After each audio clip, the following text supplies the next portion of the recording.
प्यारे विद्यार्थियों, अगर आप यूपीएससी की तैयारी 2028 या 2029 के लिए करना चाहते हैं और चाहते हैं कि शुरुआत से कैसे शुरू की जाए, उसके लिए कोई रोड मैप हो जिससे आप अपनी तैयारी को एक दिशा दे सकें, तो उसके लिए आज यह वीडियो आपके सामने आया है। यानी कि 2028 का यूपीएससी प्रीलिम्स मेंस हो या 2029 का प्रीलिम्स और मेंस हो, उसके लिए आप अपनी तैयारी कैसे शुरू करें जून 2026 से। इसका मतलब पहली बात यह कि आपके पास समय बहुत ज्यादा है। हो सकता है कि आप कॉलेज में हैं, या हो सकता है कि आपको यह बात समझ में आ रही है कि यूपीएससी की तैयारी में आपको समय ज्यादा देना होगा। आपको बेसिक से लेके एडवांस तक सारे टॉपिक को बहुत डिटेल में पढ़ना है। ये बात आपको समझ में आ रही है। तो अगर आप इस हिसाब से तैयारी कर रहे हैं तो इस वीडियो में आपको अंदाजा लग जाएगा कि आप खुद से भी कैसे तैयारी कर सकते हैं। और उसके साथ ही कि अगर आपको लगता है कि दृष्टि आईएएस का आप अपना तैयारी का साथी बनाना चाहते हैं तो कैसे दृष्टि आईएएस आपकी मदद करेगा, वो भी मैं आपको बताऊंगा। सबसे पहली बात ये कि 3 गलतियां जो है ना, वो आपको 3-4 साल आगे धकेल सकती हैं, या हम कहें पीछे धकेल सकती हैं। पहली क्या है? प्रीलिम्स और मेंस का अलग अलग पढ़ना। आमतौर पर कई विद्यार्थी शुरुआत के समय ये गलती कर देते हैं या सही गाइडेंस नहीं मिलता तो उनको लगता है कि अच्छा, मैं पहले प्रीलिम्स तो क्लियर कर लूं फिर तो मेंस की तैयारी करूंगा, पहले कोई प्रीलिम्स का कोर्स ले लूं फिर मेंस की तैयारी करूंगा, मेंस का कोर्स लूंगा। यानी कि दोनों तरफ से सेल्फ स्टडी भी करनी हो या कोचिंग भी करनी हो, अलग अलग तरीके रहते हैं। लेकिन फिर भी सबसे बेस्ट तरीका वो यही है कि आपके यूपीएससी प्रीलिम्स के बाद मेंस के लिए 2 ढाई 3 महीने का समय भी नहीं रहता, मोटा मोटा 2 सवा 2 महीने है। उतने में क्या मेंस की तैयारी पूरी हो पाएगी? तो पहली बात, दोनों को आपको साथ में करना होगा। यानी कि जब आपके पास समय है भी तो आप क्यों समय बचाएं। दूसरी बात, ऑप्शनल प्रीलिम्स के बाद शुरू करना। यानी कि फिर वही बात कि प्रीलिम्स हो जाए, ऑप्शनल जो मेंस का पेपर है वो तो बाद में होगा, तो अभी पढ़ के मैं क्या करूंगा। बात यही है कि आप 2 सवा 2 महीने में कितना पढ़ लेंगे। प्रीलिम्स में तो आपके 2 ही पेपर हैं, एक जीएस का है, एक सीसेट का है। मेंस में आपके जीएस के पेपर हैं, उसके बाद ऑप्शनल है, एसे है, फिर उसके अलावा अन्य सब्जेक्ट भी हैं। कैसे होगा? बहुत कुछ है। तो इससे अच्छा ये है कि ऑप्शनल को शुरू से शुरू करना शुरू कर दीजिए। क्यों? क्योंकि ये स्कोरिंग सब्जेक्ट है और आपका प्रीलिम्स के बाद जब रिजल्ट आ जाए तो आप सिर्फ रिवीजन कर रहे हो तभी आपके लिए फायदेमंद होगा। आंसर राइटिंग की प्रैक्टिस कर रहे हो तभी फायदेमंद होगा, ऑप्शनल पहले ही तैयार हो। और तीसरा, सोर्स का बिखरना। बाजार जाएंगे, आपको दसों किताबें मिल जाएंगी। आपने हिस्ट्री के लिए पता चला कि एक पब्लिकेशन, फिर दूसरी, फिर तीसरी, फिर चौथी। एक सब्जेक्ट के लिए, हिस्ट्री के लिए 4, पॉलिटी के लिए 4, इकोनॉमी के लिए 4। कितनी किताबें आप पढ़ेंगे? तो आपके हिसाब से बेस्ट सोर्स कौन सा है, वो आपके हिसाब से बहुत कुछ हो सकता है। कोई लगता है कि नहीं एनसीईआरटी पढ़ना है, या किसी को लगता है मैं इस पब्लिकेशन की ये वाली बुक पढ़ूंगा, इस राइटर की बुक पढ़ूंगा, कुछ भी हो सकता है। दृष्टि की भी किताबें आती हैं जो कि सरल भाषा में आपको समझाती हैं। लेकिन मुद्दा तो यही है ना कि आपका सोर्स बहुत ज्यादा नहीं होना चाहिए। हिस्ट्री को एक टाइम पे एक किताब बहुत है, उसको कई बार पढ़ चुके हो, तब एक्स्ट्रा सोर्सेज देखने के लिए दूसरी किताब देखिए। फिर दूसरी बात कि हम जब आगे बढ़ रहे हैं तो मैं अगली बात बताने के पहले ये जरूर बता दूं कि द न्यू सेशन सेल आया है। अगर आप अपनी तैयारी का साथी दृष्टि आईएएस को बनाना चाहते हैं और 50% तक का डिस्काउंट दृष्टि आईएएस के सभी लाइव ऑनलाइन कोर्स में चाहते हैं, तो अभी 13 जून तक के लिए ऑफर है। लाइव ऑनलाइन सारे कोर्स कहां मिलेंगे? दृष्टि लर्निंग ऐप पर हैं, चाहे जुडिशरी के हो, चाहे पीसीएस के हो, चाहे यूपीएससी के हो, सब में। तो आपको उसके लिए करना ये कि डिस्क्रिप्शन में सेल की इसकी लिंक है, वहां पे जाएं, कोर्स तक पहुंचे और कूपन कोड अप्लाई करना होगा। बाय नाउ के पहले आपको दृष्टि कैपिटल में DRISSTI या दृष्टि लर्निंग ऐप डाउनलोड करके भी कोर्स बाय नाउ करेंगे तो आपको ये कूपन अप्लाई करना होगा दृष्टि। कोई अतिरिक्त जानकारी चाहिए तो इस नंबर पे कॉल कर लीजिएगा 8750187501। हम आते हैं हमारे स्ट्रेटजी पे। अब देखिए, आपकी पूरी तैयारी, जब आप सोच रहे हैं कि मैं 0 से लेके 100 तक अपनी पूरी तैयारी को अपने तरीके से, अपने अंदाज में, खुद की मेहनत पे करना चाहता हूं, तो उसको आपको कई लेयर पे बांटना होगा। क्योंकि यूपीएससी की तैयारी में एक लेयर में काम नहीं पड़ेगा। जब इतने नेचर का, एक तो एमसीक्यू भी है, दूसरी तरफ आंसर राइटिंग भी है, यानी कि आपको 2 नेचर के एग्जाम देने हैं। तो लेयर 1 में आपका होगा प्रीलिम्स फैक्ट। यानी कि जब भी आप कोई हिस्ट्री पढ़े, पॉलिटी पढ़े, तो एक तरफ तो फैक्ट होने चाहिए। क्या फैक्ट का मतलब? व्हाट। आपका कोई डेटा हो सकता है, डेट हो सकता है, कॉन्स्टिट्यूशन का आर्टिकल हो सकता है, कोई रिपोर्ट हो सकती है। तो हु, व्हाट, व्हेन और वेयर, ये प्रीलिम्स से जुड़े हुए फैक्ट होते हैं। इस अंदाज में हर पढ़ाई को, हर सब्जेक्ट को आप पढ़ें और उसके बाद उससे जुड़े हुए जो भी नंबर हो, डिटेल हो, फैक्ट हो, वो एक तरफ से इकट्ठे करते जाएं। तो ये आपका एक जो नोट्स तैयार होगा पूरा, वो पूरा फैक्ट का नोट्स होगा। तो आप सोचेंगे क्या मेंस का अलग होगा? आप एक सब्जेक्ट का एक ही नोट्स बना रहे हैं, लेकिन उसमें फैक्ट्स को तो हाईलाइट कर सकते हैं अलग से, या अलग से साइड में मार्क कर सकते हैं। तो जब आप एक भी सब्जेक्ट पढ़ रहे हैं तो उसको लगातार पढ़ते चलिए, फैक्ट को अलग से मेंशन करते चलिए। फिर लेयर 2 आपका मेंस के लिए होगा। मेंस में वाई, हाउ, इंपैक्ट और उसका वे फॉरवर्ड। वे फॉरवर्ड मतलब आगे की राह, निष्कर्ष क्या रहा सारी बातों का, आगे इस पे क्या हो सकता है। उसके अलावा ये बात क्यों आप पढ़ रहे हो, जैसे साइंस टेक पढ़ोगे या इकोनॉमी पढ़ोगे या फिर आप इन्वायरमेंट पढ़ोगे, तो कुछ भी हो सकता है। कोरल रीफ की ब्लीचिंग हो रही है, कोरल रीफ की जो है संख्या कम होती जा रही है, क्यों, वाई। अब इस पे आप आंसर राइटिंग की अप्रोच ला रहे हो, तो पढ़ने के लिए आपको फैक्ट भी चाहिए और वाई भी चाहिए, और एनालिसिस करने का तरीका, उसके प्रो एंड कॉन्स, बहुत सारे आयाम, किसी भी विषय में अलग अलग पक्षों को देखना, जैसे कि सामाजिक, राजनीतिक, आर्थिक, इस प्रकार से जब आप सोचेंगे तब आप हर एंगल को पकड़ पाएंगे, आपका आंसर रिच होगा। तो जब आप पढ़ रहे हो ना, जिस वक्त आपकी पूरी यूपीएससी के स्टैटिक सब्जेक्ट तैयार ना हुए हों, जैसे सिर्फ आप एक ही सब्जेक्ट पढ़ रहे हैं, उदाहरण के लिए आप मॉडर्न इंडिया पढ़ रहे हैं, 1857 की क्रांति पढ़ रहे हैं, आपने 1857 की क्रांति पढ़ी, अब मेंस की तैयारी आपकी कैसे होगी, आपकी ऐसे हो जाएगी, उसी दौरान 1857 की क्रांति को आप 150 शब्दों में या 200 शब्दों में लिख के देखो, 200 250 जो भी लिमिट अपनी बना लो, कि मैं इतने वर्ड में इसे पूरा लिख दूं। तो कैसे लिखोगे, आपकी भाषा में आप वो चीज लेके आओगे कि मैं कम शब्दों में ज्यादा बात कह सकूं। वो अभ्यास आपको लिए मेंस में काम आए, यानी कि सीधे ऐसा नहीं कि मेंस आंसर राइटिंग की प्रैक्टिस का मतलब या मेंस की तैयारी का मतलब ये होता है कि आपने सब कुछ पढ़ लिया है फिर आपकी मेंस की तैयारी होगी। मेंस की तैयारी अपनी लिखने की शैली है, और लिखने की शैली आप शुरू से डेवलप कर सकते हो। जो भी आप पढ़ रहे हो उसको शॉर्ट में लिखने का अभ्यास कर दो, और उसके बाद आपके पास देखिए जीएस के पेपर है 1 2 3 4, इनको आपस में कैसे लिंक करेंगे, ज्योग्राफी को इकोनॉमी से कैसे करेंगे, ज्योग्राफी को आईआर से कैसे करेंगे, इकोनॉमी को ज्योग्राफी से कैसे करेंगे, ये सब चीजें आपको लिंक करना आना पड़ेगा। और ये तब होगा जब आप सब्जेक्ट को पढ़ना बहुत डिटेल में शुरू करेंगे, जब आप पॉलिटी को काफी हद तक पढ़ चुके होंगे। ऐसा नहीं होगा कि आपने एक एक चैप्टर सबका पढ़ा, आप इंटरलिंक कर लो, नहीं। इंटरलिंक इसलिए आपकी तीसरी लेयर है, और ये लेयर तब कम आएगी जब आप कुछ हद तक पढ़ चुके हो, तो पॉलिटी, इकोनॉमी, हिस्ट्री, ज्योग्राफी। फिर उसके बाद जो बुक्स या नोट्स होंगे ना साइड में, आपने किससे, जैसे आप और जब हॉर्मुज स्ट्रेट की हम बात करें, तो हॉर्मुज स्ट्रेट इकोनॉमी को कैसे अफेक्ट कर रहा है, वर्ल्ड इकोनॉमी को कैसे, रिलेशंस को इफेक्ट कर रहा है, तो वो चीजें आप साइड में लिखेंगे ज्योग्राफी में। अब उसके बाद हम प्रीलिम्स और मेंस कब कब कैसे कैसे साथ चलें, तो ये देख लें। तो अभी जून का 2026 का समय है, और प्रीलिम्स मई 2028 में होगा, समय है आपके पास। अब देखिए जून से लेकर सितंबर तक आप प्रीलिम्स फोकस्ड पढ़िए, और उसके साथ कुछ वेटेज मेंस को दीजिए। लेकिन आपका मेंस का तैयारी क्या होगा, जब आप वही शॉर्ट में लिख रहे होंगे या वो वाई वाला एंगल सोच रहे होंगे, वही आपका मेंस का तैयारी है। शुरुआती स्तर पे आपको प्रीलिम्स पे ही फोकस रहना है, पीवाईक्यू देख लीजिए, एनसीईआरटी की शुरू में पढ़ाई कीजिए। तो शुरू के 3 महीने एनसीईआरटी पे ज्यादा ध्यान रखिए स्टैटिक टॉपिक पढ़ने के लिए। फिर उसके बाद अक्टूबर 2026 से जून 2027 एक लंबा स्पान है।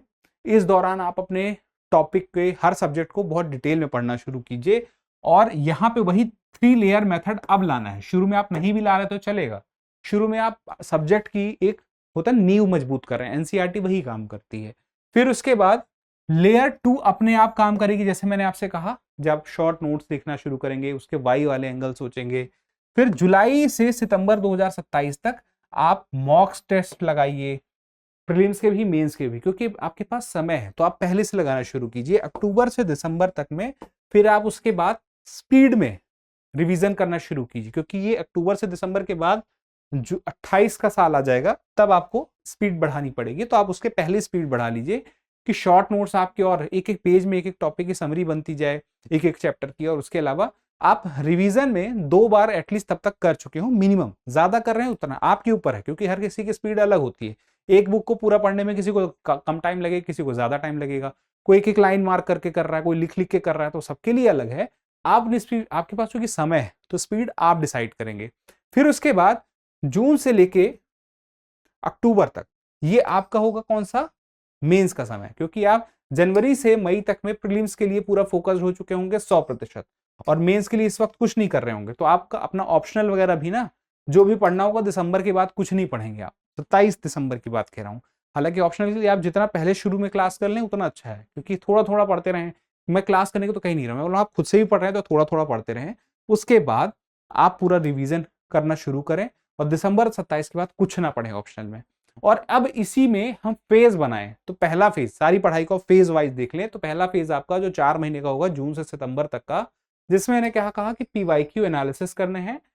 और पीवाईक्यू 2026 ये बताता है कि एग्जाम का पैटर्न क्या होगा, वो एग्जाम ही बताता है। तो इस बार 26 का एग्जाम देख लीजिए, वो बताएगा कि 27 और 28 29 में कैसा पेपर हो सकता है। बाकी पिछले 4-5 साल 2022 से 26 तक का तो रखिए, 5 साल का एनसीईआरटी फर्स्ट फेज में आपकी रहेगी शुरू के 4 महीने में। एनसीईआरटी चाहे ज्योग्राफी हो, इकोनॉमी हो, पॉलिटी हो। तो अब ये क्यों मैं एनसीईआरटी कह रहा हूं, जैसे मैं आप ये बोलें कि एनसीईआरटी पढ़ना जरूरी है, पहली बात बहुत क्लियर कर दूं, ऐसा बिल्कुल नहीं है। तो फिर क्यों पढ़ने को बोल रहा हूं? एनसीईआरटी पढ़ने का मतलब ये है कि ये वो पढ़ाई है जो आपकी स्कूल की पढ़ाई है, यानी कि स्कूल लेवल की पढ़ाई। स्कूल लेवल की पढ़ाई मैं अभी पढ़ने क्यों बोल रहा हूं, जबकि एग्जाम तो ग्रेजुएशन के बाद वाला है? वो इसलिए क्योंकि आपका बेसिक एकदम स्ट्रांग हो जाए। कुछ चीजें उस स्तर पे हम नहीं पढ़ते हैं, स्कूल टाइम पे हम क्या करते हैं, पास होने के हिसाब से, अभी हर चीज समझने के हिसाब से। तो वो कॉन्सेप्ट क्लियरिटी चाहिए हर सब्जेक्ट को लेके, और बेसिक आपका जब मजबूत होगा तो आप आगे का स्टैटिक एडवांस अच्छे से पढ़ेंगे। ऑप्शनल जो है पहले 4 महीनों में जरूर तय कर लीजिए। जून में नहीं हो रहा, जुलाई में, अगस्त में, लेकिन आपको पता होना चाहिए आपका ऑप्शनल क्या होगा। चाहे तो आप हर ऑप्शनल को थोड़ा थोड़ा पढ़िए और कुछ कुछ 1-1 1.5 घंटे पढ़िए, कुछ दिन में आपको पता चल जाएगा कौन सा ऑप्शनल आपके लिए अच्छा है, उस पर शुरू हो जाइए। तो ऑप्शनल कैसे लेंगे, उसके लिए आपका मीडियम डिसाइड करेगा, किस ऑप्शनल से ज्यादा सिलेक्शन हो रहे हैं वो डिसाइड करेगा, प्लस आप किसके लिए कंफर्टेबल हैं वो फैक्टर भी डिसाइड करेगा। तो ऑप्शनल की पहली रीडिंग आपकी इस टाइम पे शुरू हो जानी चाहिए। प्लस जो मैंने कहा, आंसर राइटिंग की जगह आप क्या कर सकते हैं, जो भी टॉपिक पढ़ रहे हैं एनसीईआरटी से, जैसे अगर आपने बेसिक, क्यों बोल रहा हूं, क्योंकि बेसिक पढ़ना है। आप किसी बुक से भी अगर आपको समझ में आ रहा है, स्टैंडर्ड बुक कोई पढ़ रहे हैं उससे भी समझ में आ रहा है, तो कोई बात नहीं, काम आपका चल जाएगा। अब अगली बात आती है फेज 2 की। ये स्टैटिक आपका एडवांस जो है, जो स्टैंडर्ड बुक्स हैं, कोई भी बुक है, जैसे दृष्टि की भी आती है, क्विक बुक आती है, वो आप ले लें। अब उसमें होगा क्या कि आप सब्जेक्ट को मंथ वाइज बांट दीजिए। जैसे अक्टूबर में मॉडर्न हिस्ट्री, नवंबर में एंशिएंट प्लस मिडावियल यानी कि मध्यकालीन, दिसंबर में, दिसंबर 26 में ज्योग्राफी, जनवरी में आर्ट एंड कल्चर और एनवायरमेंट, फिर उसके बाद फरवरी में science and tech and IR, मार्च में इकोनॉमी, फिर उसके बाद पॉलिटी अप्रैल 27 में, और मई जून में फुल रिवीजन। तो मई जून तक में आपका फुल रिवीजन, यानी कि मई जून तक आप पूरा पढ़ चुके होंगे, आप खुद से भी पढ़ रहे होंगे तब भी, ठीक है। अब यहाँ पे ये देखिए, मैंने हर महीने के आगे सब्जेक्ट लिखा है, तो क्या यही सब्जेक्ट होगा? जी नहीं, ऐसा बिल्कुल नहीं होगा। अपनी प्रायोरिटी आप सेट करेंगे। मैं आपको एक फॉर्मेट दे रहा हूं, इस फॉर्मेट में महीने आप फिल करिए, कितने महीने में कैसे होगा वो आप फिल कीजिए, कौन सा सब्जेक्ट पहले आएगा बाद में आएगा वो आप फिल कीजिए, लेकिन आपके पास एक फॉर्मेट तो हो कि अगले जून से लेकर के 2028 के प्रीलिम्स तक में क्या तरीका हो सकता है, और उसको आगे पीछे आप कर लीजिए अपने हिसाब से। अब उसके बाद फेज 3 जो है, ये मॉक के लिए आपको ज्यादा इस्तेमाल करना है। मॉक का मतलब कि अभी तक जितना पढ़ा है, अब आप जान पाए कि आप कितने पानी में हैं। जैसे कि 3 चीजों को आप इस मॉक से समझ पाएंगे। पहला कि आपका नॉलेज गैप क्या है, जैसे कि अब आप मॉक टेस्ट दे रहे हैं, हिस्ट्री का दे रहे हैं, पॉलिटी का दे रहे हैं, ज्योग्राफी का दे रहे हैं, किसी का भी दे रहे हैं, आप क्वेश्चन किए, अटेम्प्ट किए, नहीं बना, या कर दिए, गलती हो गई। अब आप देखिए, जहां नहीं बना तो क्यों नहीं बना, क्या आपने नहीं पढ़ा था? दूसरा, जहां आपने गलती की क्यों की, तो आपने नॉलेज की कमी जहां थी वो पता चल गया, क्या नहीं पढ़ा है ये आपको पता चलता जाएगा। कहां पे आपने पढ़ा तो था लेकिन सिली मिस्टेक की, जिसको हम कहते हैं ना एग्जाम डे पे, वो केयरलेस आप कहां कहां पे हो रहे हैं, किस तरह के प्रश्नों में हो रहे हैं, और प्रश्न आपको कैसे घुमा देते हैं कि आपको एक टॉपिक पढ़ते हैं उसके बाद भी आपका सर घूम जाता है वो। और तीसरा, फ्रेमिंग, वो प्रश्नों की फ्रेमिंग जो होती है मॉक टेस्ट में, वो आपको तैयार करती है। घुमावदार प्रश्न यूपीएससी लेवल के, जब एक बेहतरीन टेस्ट सीरीज होगी तो आपको मजबूत ही करेगी। अब इसमें क्या है कि इसको भी अपने हिसाब से बांट लीजिए। जैसे जुलाई में आप शुरू में कम मॉक दीजिए, और उसके साथ एक रजिस्टर अपडेट करके चलिए। अपने मॉक टेस्ट का एक रजिस्टर बनाइए जहां पे सब्जेक्ट वाइज आप मेंशन करते चलें कि किस टॉपिक में आपका नॉलेज गैप रहा है, किस जगह पे आपने केयरलेस हुए हैं, और उसके साथ में आप प्रश्नों की फ्रेमिंग से कहां कंफ्यूज हुए हैं। तो ये जो तरीका है, बाद में अगस्त में आप टेस्ट बढ़ा दीजिए और पीवाईक्यूज लगाने शुरू कर दीजिए। सितंबर 27 तक में आके ये वो समय होता है जहां पे आपको, अब देखिए ये पूरा है 27 27, 26 पूरा निकल गया, 27 का भी हम देखें तो ये आधे साल के बाद की बात है। तो यहां तक आते ही आप सीसेट जरूर करने लग जाइएगा, क्योंकि सीसेट आपकी मदद करेगा आपके सिलेक्शन में। क्यों? क्योंकि अभी इस बार मेरी जानकारी में 2-3 स्टूडेंट मिले जिनके 100 से भी ज्यादा नंबर है पेपर 1 में, लेकिन सीसेट में उनके नंबर कम है, 60, 62, क्योंकि उन्हें लगा था कि काम भर का तो हो जाएगा, लेकिन काम भर का नहीं हुआ। और उसके अलावा समय समय पे, अब चूंकि ये समय आ गया होगा कि आप बार बार रिवीजन कर रहे होंगे, तो अब इस दौरान फिर आपका रिवीजन चल ही रहा होगा। तो रिवीजन आप चूंकि पढ़ रहे थे तो आपने नोट्स भी बनाए होंगे, तो नोट्स के साथ भी आप रिवीजन करें तो एक ऐसा समय आए कि आप नोट्स के साथ बहुत कम समय में रिवीजन कर पाए। अब जब आप लगातार टेस्ट देंगे तो आप उतने ही घंटों में टेस्ट दीजिए, चाहे आप घर पे दे रहे हो चाहे बाहर दे रहे हो, वो एग्जाम वाला माहौल आपको मिलना चाहिए। और दूसरा, सीसेट के साथ कुछ चीजें जो आपके स्कोर बढ़ाती हैं, ऐसे वगैरह, क्योंकि दिसंबर 27 के पहले आपको मेंस के जो सेक्शन करना है कर लीजिए, एथिक्स कर लीजिए, ऐसे कर लीजिए, निबंध कर लीजिए, ये सब चीजें कर लीजिए, लेकिन उसके बाद फिर आपको जुट जाना है प्रीलिम्स के लिए। और अक्टूबर 27 से मई 28 तक अगर आप देखें तो प्रीलिम्स का वेटेज जो बढ़ा है, तो उसमें कई बार आप रिवीजन कर रहे होंगे, फिर रिवीजन होगा, फिर वो शॉर्ट नोट से रिवीजन करेंगे तो बहुत कम समय में आप बहुत ज्यादा सब्जेक्ट का रिवीजन कर पाएंगे। मॉक टेस्ट आपको चल ही रहे होंगे। अब करंट अफेयर कैसे पढ़ना है ये मैंने आपको नहीं बताया, ये भी बताऊंगा, उसका भी एक आइडिया दूंगा। ये आपके फेज अब जो है जनवरी फरवरी पीटी के लिए रिवीजन चल रहा है और फैक्ट वाले चीजों पे ज्यादा ध्यान है, और उसके अलावा मिनी टेस्ट यानी कि जो सब्जेक्ट वाइज टेस्ट होते हैं वो चल रहे हैं। मार्च अप्रैल में आपके लगातार मॉक चलेगा। आखिरी के 7 दिनों में आप शॉर्ट नोट्स वगैरह जो भी देख रहे थे देख लिए। पीवाईक्यू 2026 के पेपर 25 के पेपर देख के जाइएगा एग्जाम के कुछ दिन पहले तक, उसी को देखते रहिएगा। देखने से फायदा ये होगा कि आपकी फ्रीक्वेंसी मैच करेगी, भाई ऐसे क्वेश्चन आते हैं ना, ऐसे में देख के भी आई तो रहा हूं। फिर उसके बाद आप यहाँ पे प्रीलिम्स जैसे ही हो जाएगा, आपके पास समय कितना बचेगा? मान लीजिए मई में प्रीलिम्स होता है 28 में, तो जून जुलाई और अगस्त में पेपर, 2.25 महीने के आसपास मान के चलते हैं, 2.25-2.5 महीने। तो आपको आंसर राइटिंग, अब आप चूंकि मेंस का सब कुछ पहले ही पढ़ चुके थे, अब आपकी प्रैक्टिस है, राइटिंग प्रैक्टिस चल रही है, वो भी शेड्यूल होना चाहिए, टाइट शेड्यूल, चाहे तो अपना खुद से बना लीजिए या किसी से मेंटोर से या मेंटोरशिप प्रोग्राम कोई हो उससे ऐड हो जाइए। उससे फायदा ये होगा कि आपके पास एक शेड्यूल हो। अगर आप खुद से अनुशासित हो सकते हैं, आप अनुशासन में रह सकते हैं बिना किसी की मदद के, तो कोई बात नहीं। फिर उसके बाद एथिक्स के लिए इंटेंसिव राइटिंग कीजिए, और करंट अफेयर जो मेंस के एंगल से पेपर 2 और 3 है वो देखिए, ऐसे प्रैक्टिस। ऑप्शनल का फाइनल पुश अब देने का समय आ गया है, और मॉक टेस्ट मेंस के लगातार देते रहिए, और वही मैंने कहा टाइट शेड्यूल चाहिए इसके लिए। अब अगली बात ये आती है करंट अफेयर्स की क्या तैयारी हो। पहली बात, आप दृष्टि आईएएस चैनल पे हैं, दृष्टि आईएएस चैनल पे रहते हुए आप करंट अफेयर कैसे तैयार करें, करंट अफेयर तैयार करने का मास्टर प्लान क्या है, इस तरह के वीडियो मिले तो थोड़ा सा रुक जाइए, पहले हम इस बारे में बात कर लें। करंट अफेयर से इस साल भी सवाल आए थे, बहुत सारे सवाल ऐसे थे जो सीधे सीधे नहीं आए थे, इंटरलिंक होके आए थे, अलग अलग तरीके से आए थे। लेकिन इंटरलिंक होके आपने तैयारी नहीं की है, सवाल इस तरह से आ गए कि हिस्ट्री पॉलिटी मिला के पूछ लिया, हिस्ट्री ज्योग्राफी और इकोनॉमी तीनों को मिला के पूछ लिया। ऐसे सवालों से कैसे डील करें जब आप हर सब्जेक्ट की तैयारी रखेंगे और पढ़ते वक्त भी इंटरलिंक करना सीख चुके होंगे। और दूसरी बात यह है कि अभी से करंट अफेयर आपको तैयारी करना शुरू कर देना चाहिए, क्योंकि करंट अफेयर 1-1.5 साल का भले आता हो, लेकिन आप उस सब्जेक्ट करंट अफेयर को कैसे समझना है उसकी अंडरस्टैंडिंग अभी से आपको बनानी पड़ेगी। दृष्टि आईएएस पे सुबह आता है द हिंदू न्यूज़पेपर लाइव, उसको देखिए, सुबह 8 बजे आता है, क्योंकि एक न्यूज़पेपर तो पढ़ना ही चाहिए। खुद से पढ़ेंगे समय ज्यादा लगेगा, न्यूज़पेपर एनालिसिस पढ़ेंगे, सारी दिन भर की इंपॉर्टेंट खबरें मिल गई, उसका एनालिसिस भी देख लिया, उसके कई आयाम देख लिए जो आपकी परीक्षा प्रीलिम्स और मेंस के लिए फायदेमंद है। उसके अलावा करंट अफेयर के लिए स्पेशल वीडियोस भी आते हैं बीच बीच में, हर दिन आते हैं, वो देखिए।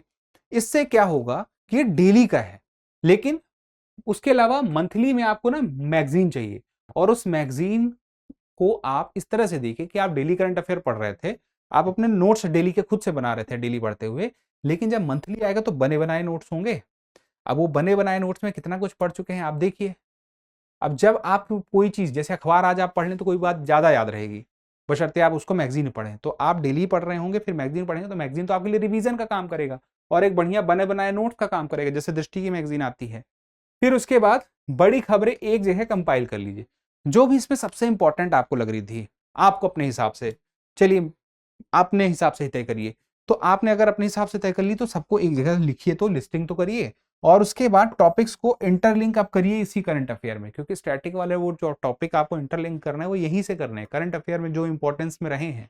और उसके बाद एनुअल जो मंथली के बाद ईयरली मैगजीन आती है वो सब जो है वो भी आप लेंगे एक शॉर्ट नोट की तरह, क्योंकि आप देखें तो 200 पेज में 250 पेज में साल भर का करंट अफेयर मिल जाता है, तो भी एक कंपाइलेशन अच्छा आपको मिल जाएगा। अब उसके बाद क्या नहीं करना है, जैसे कि मैंने शुरू में कहा था बहुत सारे सोर्सेस, अलग अलग पब्लिकेशन की किताबें एक सब्जेक्ट की नहीं रखनी है, सीसेट को इग्नोर नहीं करना है, कई लोग पछताते हैं बाद में। फिर उसके बाद रिवीजन जो है वो है कुंजी। आपने सब कुछ पढ़ लिया है लेकिन कुछ दिन तक आप देखें कुछ ना पढ़े, रिवीजन ना करें तो सब भूल जाता है। मैं झूठ बोल सकता हूं लेकिन आपकी अंतरात्मा झूठ नहीं बोलेगी। फिर उसके बाद मॉक अगर आप दे रहे हैं लेकिन एनालिसिस नहीं कर रहे हैं कि मैं कहाँ केयरलेस हुआ, कहाँ पे नॉलेज गैप रह गया, कहाँ क्वेश्चन की फ्रेमिंग से मुझे दिक्कत हुई, तब तक मॉक का कोई फायदा नहीं है। एनालिसिस जरूरी है और ऑप्शनल देर से तैयारी करेंगे, प्रीलिम्स के बाद तैयारी करने का प्लान करेंगे तो वो घातक होगा। और अगली बात, पैटर्न को प्रेडिक्ट करने की कोशिश मत कीजिए। हाँ, पैटर्न पीवाईक्यू बेस्ड हो सकता है लेकिन कुछ सरप्राइज वो देता है, तो उसके लिए आप टेंशन मत लीजिए, वो सबके लिए होगा जो सरप्राइज होगा। फिलहाल के लिए जहां तक यूपीएससी आपको लेके आ चुका है, 2026 के पेपर तक ला चुका है, तो उस पीवाईक्यू तक को वहां तक को आप समझिए, वहां तक में चूक नहीं होनी चाहिए। अब अगली बात जो आती है 2028 कैसे निकलेगा, तो वही सीमित स्रोत, रिवीजन, 3 लेयर मेथड हमें यूज करना है, करंट अफेयर को स्टैटिक से जोड़ के पढ़ना है, ऑप्शनल समय रहते फाइनल कर लेना है, मॉक के बाद उसे में गलतियां या खामियां डायग्नोस करनी है, और मेंस राइटिंग यानी कि लिखने की शैली का विकास शुरू से कर लेना है। आप अच्छा लिख सकते हैं किसी भी विषय पे, एक खाली बॉटल पे भी आप हजारों शब्दों में बहुत कुछ लिख सकते हैं। लिखने की कला ज्ञान के बिना भी संभव है, यानी कि जरूरी नहीं कि आपके पास बहुत सारे फैक्ट हो। जैसे मुझे गाय पर निबंध लिखना है तो मैं उस गाय के लिए बहुत कुछ लिख सकता हूं। कुछ लोग सिर्फ इतने कहेंगे कि 4 पैर हैं, सर है, वो हमें दूध देती है, हमारे देश में उन्हें माता के समान माना जाता है। कुछ लोग अलग एंगल से लिखेंगे, तो एक ही विषय पर हर कोई अलग एंगल से लिखेगा, लेकिन जो ज्यादा एंगल पे लिखेगा ज्यादा अच्छा निष्कर्ष लेके आएगा, जिसकी भाषा पे पकड़ अच्छी रहेगी। तो भाषा पे पकड़ रखने का अभ्यास होगा लिखने से ही होगा, लिखने की शैली लिखने से ही विकसित होती है, तो ये ध्यान रखना है। अब बात आती है हम आपका साथ कैसे दे सकते हैं, जो मैंने आपसे बोला था। मान लीजिए आपके पास एक सहूलियत है कि आप चाहते हैं कि आपको गाइडेंस मिले और आप दृष्टि को अपनी तैयारी का साथी बनाना चाहते हैं, तो जो मैंने आपसे कहा ना कि बेसिक पहले मजबूत करना पड़ता है, फिर एडवांस पे आना पड़ता है, फिर आप अपने आप को इंटरलिंकिंग तक लेके जा पाते हैं। तो उसके लिए आईएसजीएस फाउंडेशन कोर्स भी आ गया है। इसका मकसद ये है कि आप बेसिक से चीजें, यानी कि आप अगर आप इस कोर्स में हैं तो आपको एनसीईआरटी फिर अलग से नहीं पढ़ना पड़ेगा कि पहले 4 महीने एनसीईआरटी, क्योंकि आपको जो क्लासेस मिलेंगी वो एकदम जीरो से समझाने के हिसाब से मिलेंगी। यानी कि आप ये मान के चलिए आपको कुछ भी नहीं आता है, तब भी आप polity, history, economy, geography, science सब कुछ समझेंगे। और दूसरी बात यह है कि इसमें प्रीलिम्स और मेंस दोनों कवर होगा, यानी कि आपको प्रीलिम्स के लिए कितना पढ़ना है, मेंस के लिए कितना पढ़ना है, अगर आपको खुद से अंदाजा नहीं है तो वो आपको अंदाजा मिलेगा। और तीसरी बात कि आपको बहुत सारी टेस्ट सीरीज मिलेंगी, और उस टेस्ट सीरीज के अलावा आंसर राइटिंग की प्रैक्टिस भी ऐप के द्वारा कराई जाएगी। 500 आंसर बहुत होते हैं। और उसके अलावा एआई पावर्ड रहेगा, यानी कि आपने जो भी क्लासेस देखी हैं, पहली बात यह है कि ये जो कोर्स है 3 साल तक की इसकी वैलिडिटी है। 1.5 साल में पूरा आपका यूपीएससी का सिलेबस कवर हो जाएगा, और जितनी बार चाहे आप क्लास को उतनी बार देखें, और कोई क्लास को आप चाहते हैं उसकी समरी मिल जाए तो एआई इंटीग्रेटेड है वो क्लास, एआई के थ्रू उसकी समरी लीजिए। एआई के थ्रू आप जो मन में डाउट है वो भी पूछ सकते हैं, और एआई के थ्रू आप उससे टेस्ट भी अपने लिए प्रिपेयर करा सकते हैं। वो आपको एक पूरा क्वेश्चन पेपर बना के दे देगा, आप उस पर आंसर दीजिए और देखिए कि आपको कितना कुछ समझ में आया है जो आपको क्लास में पढ़ाया गया है। और इसके साथ ही मैंने आपसे कहा कि करंट अफेयर के लिए भी स्टडी मटेरियल और क्लासेस आपको मिलेंगी। तो ये सब कुछ आईएसजीएस फाउंडेशन लाइव ऑनलाइन कोर्स में है। इसके लिए वीडियो के डिस्क्रिप्शन में लिंक है, वहां क्लिक करें, और आपको अभी 13 जून तक यह 50% तक की कम कीमत पे मिलेगा। लेकिन कूपन कोड अप्लाई करना होगा कैपिटल में DRISSTI। दृष्टि लर्निंग ऐप डाउनलोड करेंगे, वहां से भी हो जाएगा। मन में कोई और सवाल है तो आप इस नंबर पर फोन कर सकते हैं 8750187501 पर। तो फिलहाल के लिए इतना ही, हम मिलेंगे अगले सेशन में। चैनल को सब्सक्राइब कर लीजिए, क्योंकि आपकी यूपीएससी की तैयारी के लिए चाहे करंट अफेयर हो चाहे स्टैटिक का पार्ट हो, बहुत कुछ इसमें आने वाला है जो आपकी तैयारी को आसान बनाएगा। तो हमारी और आपकी मुलाकात का सिलसिला लगातार जारी रहे, उसके लिए चैनल सब्सक्राइब कर लीजिए। मिलते हैं अगले सेशन में, धन्यवाद। अब एग्जाम की तैयारी को और बेहतर करने के लिए हमारे चैनल को लाइक, शेयर और सब्सक्राइब करना ना भूलें।